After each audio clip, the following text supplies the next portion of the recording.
Started with 500, on my way to a mil, closed over 100 deals. Can't change us. It's the game changers. It's the game changers. You want to ask yourself every single day, am I doing everything possible to reach that goal? Don't get too far of yourself. Stay in the moment, stay grounded, and continue to push every single day. Welcome to the Game Changer Podcast. I'm your host, Elijah Bryant, and we got a special guest with us today. We got Vaughn in the building. What's up, How guys? you What's doing, up, guys? bro? Good. Appreciate it. Thank you for having me. Yes, sir. Thank you, man.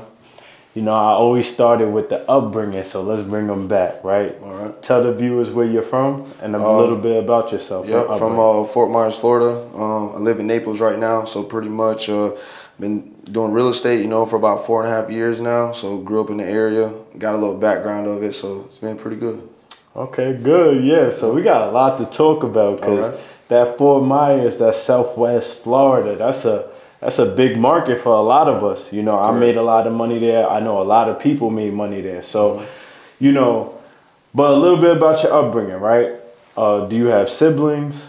Yeah, so no siblings. I'm the only child, man. The only child. Oh, this is going to be a good one. Yeah. I'm the only child too. So, you know, do you feel like that affected anything growing up? I wouldn't say it affected. I mean, everyone might want a brother or so, you know, just to kind of like, you know, obviously participate with different events, you know, maybe teach and maybe have a big brother, little brother or so, but not really, because like I met friends that became actually family members and brothers along the journey that I have grown, you know, to about 29 years old now. Would you say you're an introvert? Nah.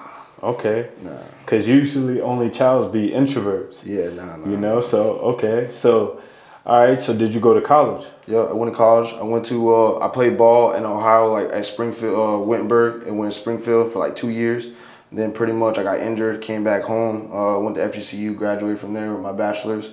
And after that, I ended up opening a gym, so I wanted to pretty much stay around, you know, some type of physical activity with football or so. So I started doing personal training. I ended up opening my own gym, you know, for about 4 years. So that was kind of my uprising to get to where I'm at now. For sure.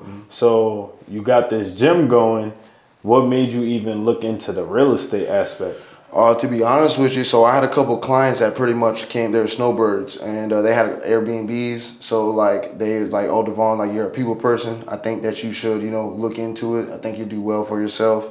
And I ended up starting hosting for them. So I was making a couple bucks here and there. They're like, oh, can you go check it out? I'll pay you $500 for the weekend, you know, to make sure manage it for me. So then I started doing that.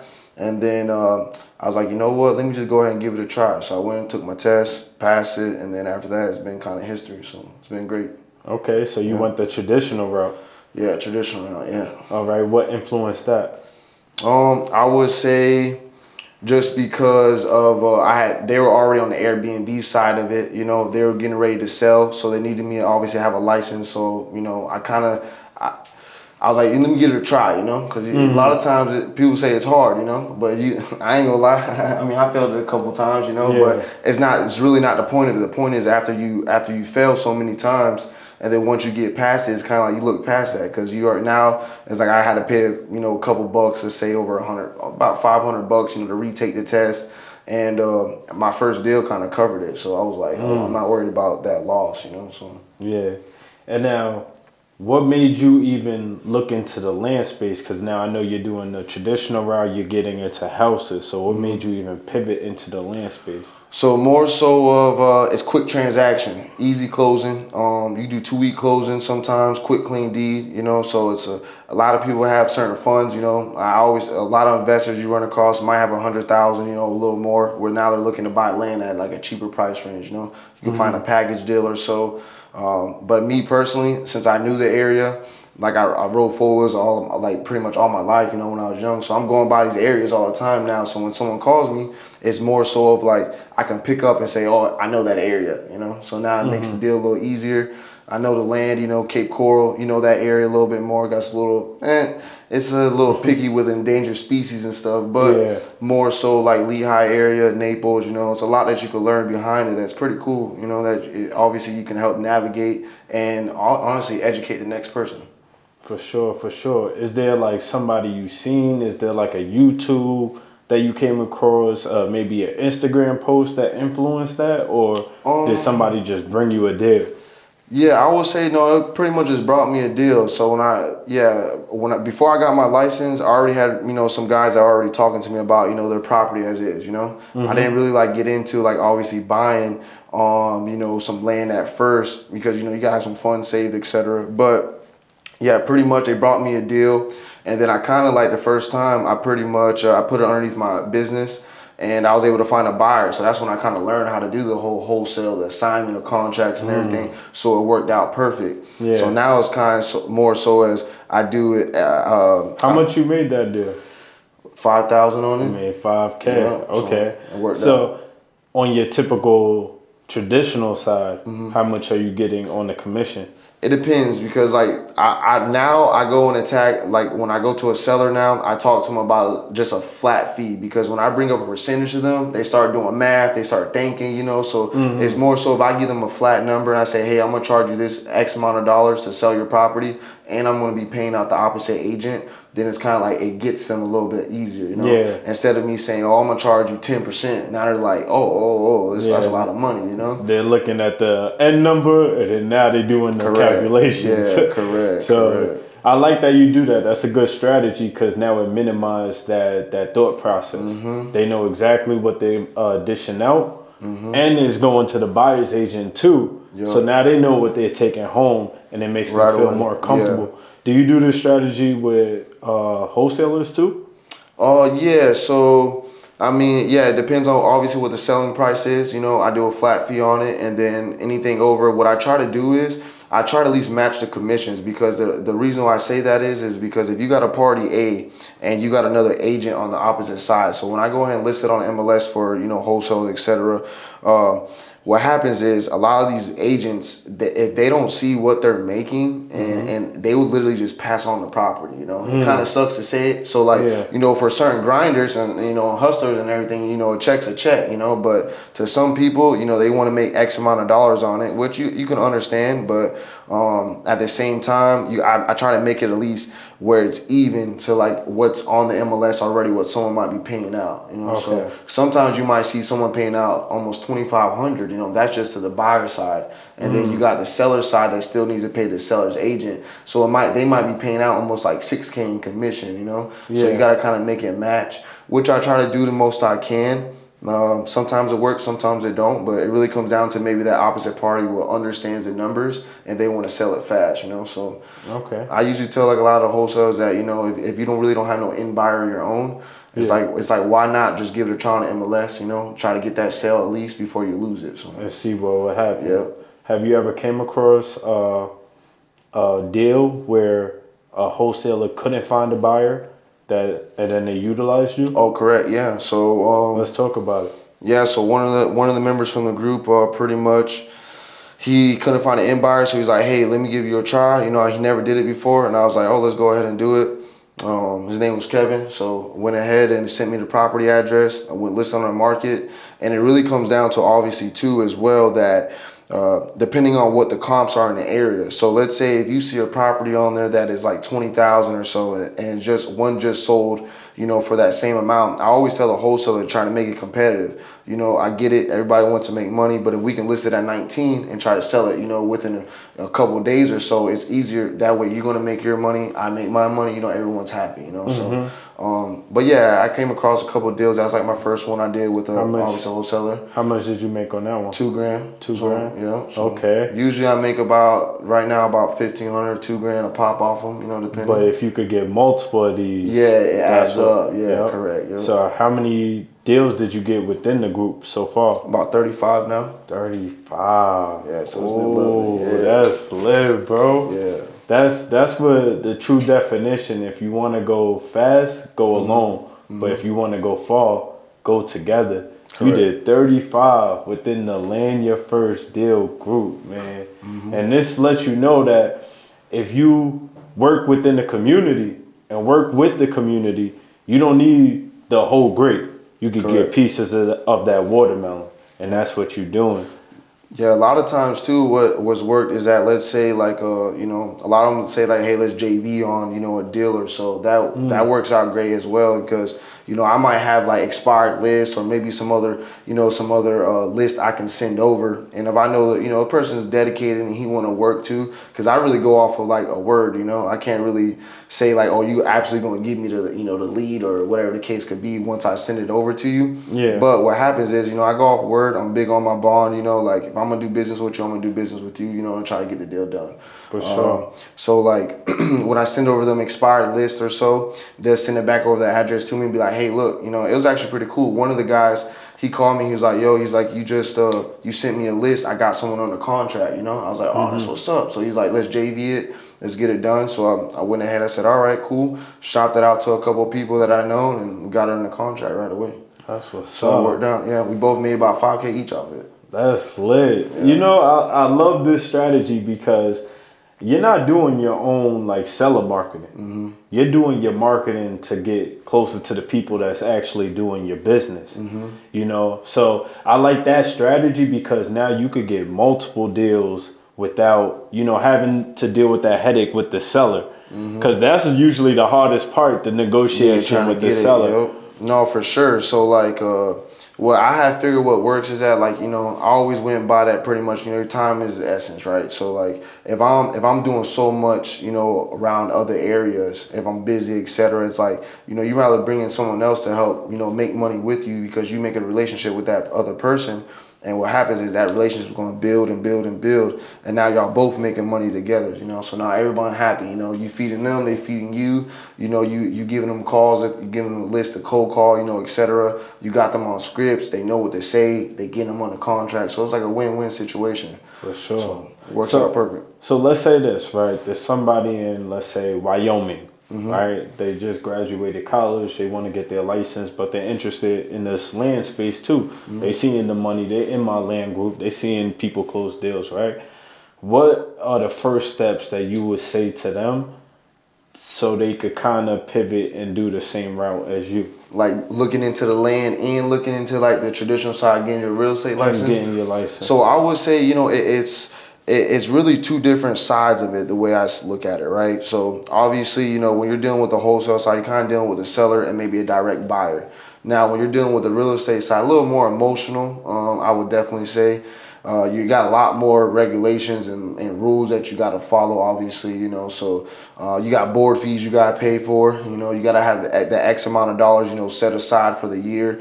And it's not much, but, you know, to some people it can be, you know. So, yeah.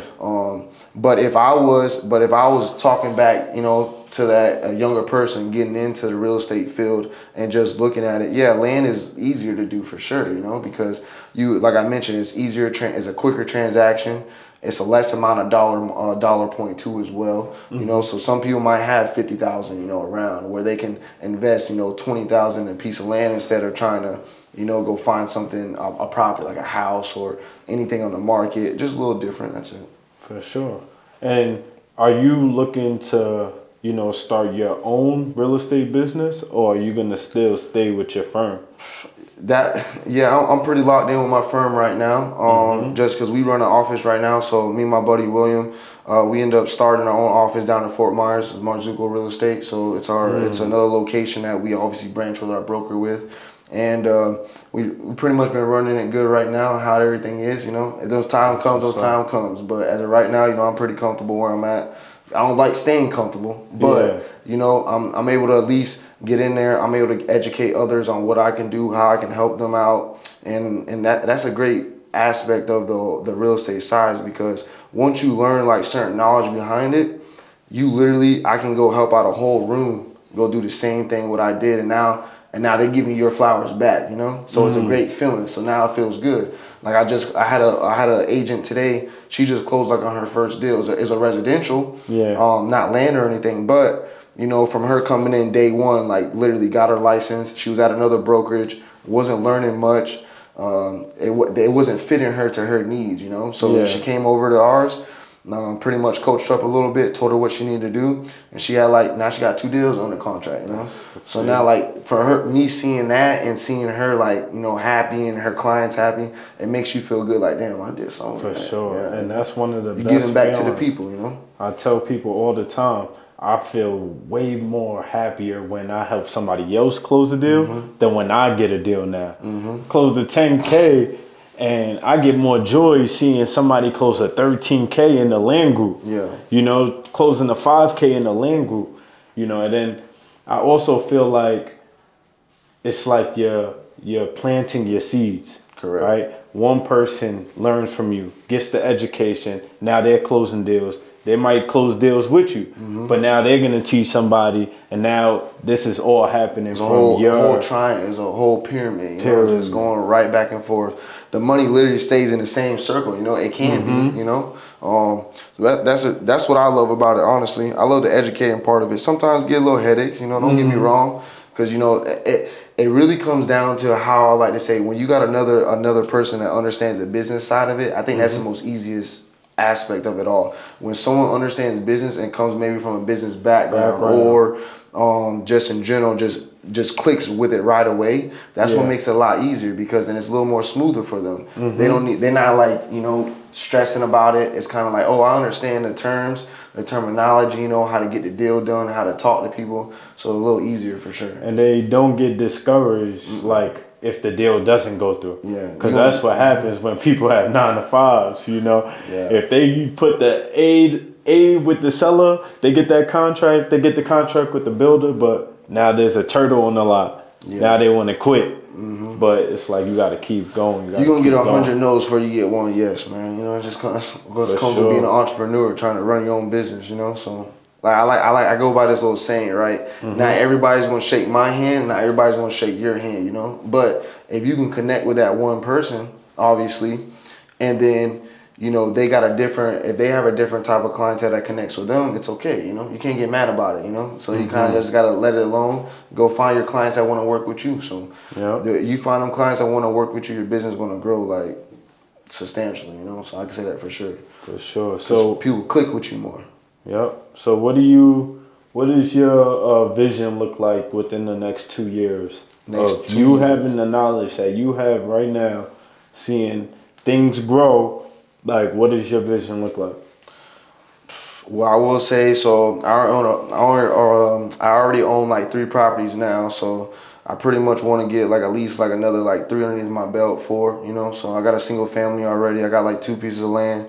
I want to add on to those, you know, as I keep growing. But then, hey, if I'm doing the wholesale side of it, you know, and I'm buying them and selling them too as well, it's more so like, okay, well, I can just keep doing that, save up a certain amount of money, then just re-dive back into it, you know, and then go buy something to hold on to for the future, you know. That's actually what I'm doing right now. So you make your money up, at least try to make your money up front, you know, and then, you know, go ahead and go invest back. Because if we can find sellers now that's want to sell us properties at a certain price range, we can do it later on too, you know. Exactly. So it's like, why not try to make your money up front? Some people want to buy the land too quick, and sometimes you're going to need that capital for marketing to find that next deal. Correct. So you make a couple deals or several deals, now you have the capital to buy the land, and now you could get a couple more deals, then buy the land, and then you just keep on doing that, and that's what I'm doing right now. It's cool that you're doing the same, you know. Any last words you have for the viewers? I mean, honestly, it's just really so just like keeping focused, keep grinding, you know, towards obviously your goal and what you want to meet. I mean, a lot of people as an entrepreneur, you know, me just going through this field and me learning, you know, et cetera, you know, like I mentioned, you're going to get 100 no's before you get 1 yes. But then once you get that, you know, them first 5 yeses, you know, just with those people that you're working with and your sphere around you, your business will literally just grow off of them, because you do good business with them, and then they're gonna start vouching for your business elsewhere, you know, with other clients, with other people in general. And then it just starts growing from there. And then you never know, you might end up coming across some builders that you just met, you know, that just wanna do business with you just because they like you, you know. Your whole business plan sounds just like networking. Oh yeah. That's all you do. Yeah, man. It's just build relationships. Yeah, you wanna put yourself in as many rooms as you can, you know. So when I go inside a room, I'm myself, you know. I'm confident. I know what I could bring to the table, you know. So I always learned that since I was been, you know, young entrepreneur. Whatever you could bring to the table, bring it, you know, because they gonna know you and gonna love you for yourself, because not everybody's the same, you know. So if you bring a certain aspect to the table, it's gonna show. It definitely will show, for sure. So just your swag, just like how you do things, you know. Sometimes, yeah, you know, you gotta do some things a little more professional, but if you know the audience, in that crowd, then I feel like it's a lot easier, because then now you can adjust to them and learn from them too. Yes, sir. So where can the viewers follow you at? I got an Instagram panel. It's realtor_Vaughn. Facebook, Devon Howard. Yeah, that's about my two ones I mainly focus on. So for sure. So if y'all want the plan on how to flip land, y'all know where to come. Game changers. Yeah, appreciate it. Good job.